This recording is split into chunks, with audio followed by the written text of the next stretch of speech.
People really have no idea how big of a scam the licensing setup in Florida really is. And I say this from experience. I've had my plumbing contractor license now for over 6 years. And these are some observations that I've had in the last 6 years of being in business.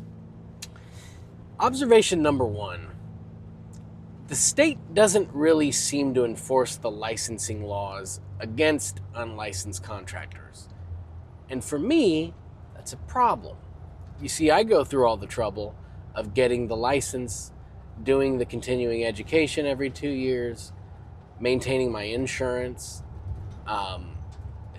making sure we have workers' comp insurance, general liability insurance, vehicle insurance, right? Those are what's required. On top of that, every municipality wants a copy of your insurance certificates, your workers' comp, and your general liability. And every single municipality has their own permitting system that you have to get to know. And so, for example, City of Tampa, totally different permitting system than Hillsborough County. Hillsborough County and Pinellas County, totally different system. In Pinellas County, they want you to fill out a habitat form to fart and cough. In Hillsborough County, they want this. In Tampa, they want this. In St. Pete, it's different. City of St. Pete Beach, something different entirely. Don't get me started on the fact that Pinellas County has like 30 or 40 different municipalities in it. And so, yeah, number one, I have to, as a licensed contractor, go through all these hoops of paperwork. And some dude that just has a truck or works out of a minivan and buys all his parts from Home Depot, you know, he's flipping houses and working his butt off, and he's doing his jobs, and nobody's bothering him. You know, why do I get punished with the mountains of paperwork that I have to deal with when this guy has no idea how to lay out a proper plumbing system? He's buying all his material from Home Depot and Lowe's, and they don't ever seem to come down on that guy. I mean, I hardly ever hear of the sheriffs or the police forces of these jurisdictions going after unlicensed contractors. It just never happens. And so I'm a little salty about that. The second thing that really bothers me is I don't actually see the benefit of the licensing anymore. And this ties back into point number one. Obviously, you want somebody that has a license. Why? Because you know they've gotten a background check, right? They've got the skill to be able to do their job correctly. They've passed the exams. They've got insurance. The problem is that's not really true anymore. In Florida, at least, they've lowered the standards for getting, like, your general contractor license, for example. During the coronavirus, they lowered the requirements so much that you only had to take one test and have a college degree. Well, I'm sorry, just because you have a college degree, that doesn't make you automatically qualified to get, you know, a plumbing license or an electrical license or a general contractor license. That's completely ridiculous in my opinion. And you know, let's be honest, the bar was low enough as it is. And so it's this weird dichotomy where the bar to entry is really low to get your contractor license in Florida. And once you have your license, all of the paperwork is super high. And so, you know, would I ever be an unlicensed contractor? No, because I think it's important to play by the rules. But do I understand why guys work either under someone else's license or they just say screw it and they take the risk of the fine? Yeah, I mean, I totally get it.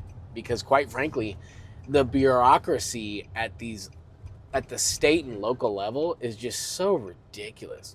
And here's another thing. Those unlicensed guys, this is point number 3, and I think this one might be the most important of all.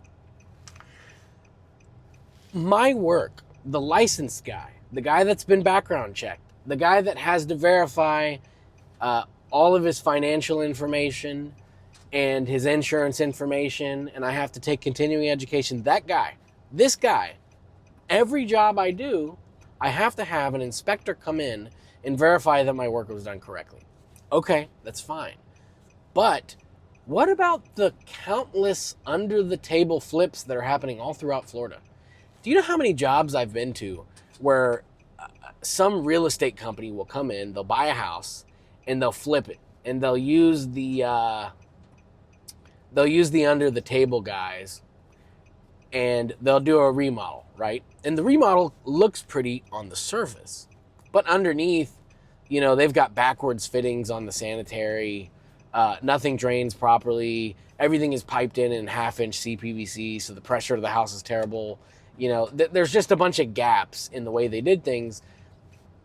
And I never hear of those guys getting arrested or prosecuted or fined for unlicensed contracting, and it's so obvious that that's what happened. And here's the loophole, okay? If you don't live in the home, right? So if I buy a home, but I don't live in it, there's no disclosure requirements. What? Why is that? It's such a joke. And so what happens is these flippers will buy a property. They hire the lowest tier quality guys and the lowest tier quality labor to do the job. They make it pretty. They do the paint right. They do the countertops right. They do the cabinets right. But everything in the walls is a complete, pardon my French, shit show. And when did those guys ever get penalized? But I go to a job. I do an underground rough-in. Let's say it takes me a day. I lose a whole nother day because I got to pay one of my guys to wait for the inspector, or at the very least, I have to make another trip out there to pull my test balls out of the sanitary, right? Like, there's just so much inefficiency in this current business model where I have to get approval from these local inspectors. And look, most of the inspectors that I work with are great people. Like, I know most of them. They're great guys.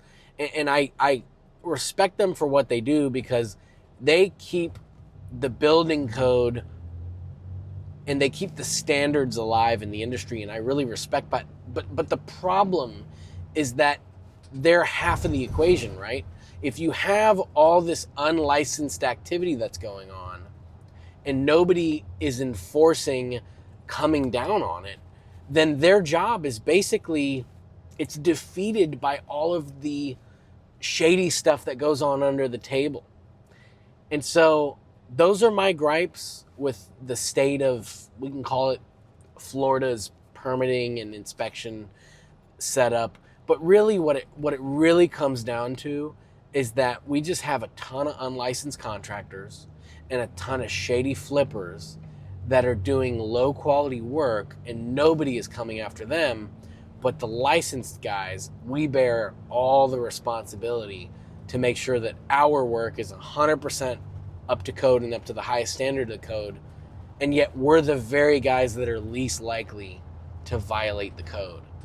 That's the problem in a nutshell. Thanks for listening to me rant. This is another episode of Plumbing Talk with Ricky. Y'all have a great day. Peace.